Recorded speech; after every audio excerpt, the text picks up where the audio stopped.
Hello বন্ধুরা, দুই শালিক ধারাবাহিকের আজকের পর্বে আপনারা দেখতে চলেছেন যে আমাকে একটা কথা বলো তো, পিয়ারকে দেবার উপর এত রাগ কেন, আর দেবারও পিয়ারকের উপর এত রাগ কেন? আমি কি করে জানবো? ওরা জানে। তুমি সব জানো ঝিলিক, তুমি আমার থেকে কিছু লুকোচ্ছ। আরে বাবা, কি লুকোবো? দেখো ঝিলিক, আমি জানি তুমি আমাকে মিথ্যে কথা বলো, কিন্তু আজ এই নিয়ে প্লিজ আমায় কোনো মিথ্যে কথা বলো না, তাহলে কোনোদিনও আমি তোমার উপর বিশ্বাস করতে পারবো না।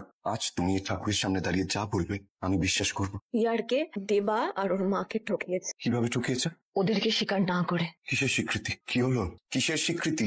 পিয়ারকে বড় ছেলে দেবা দেবা আপনার দাদা। দেবাকে মারলি কেন?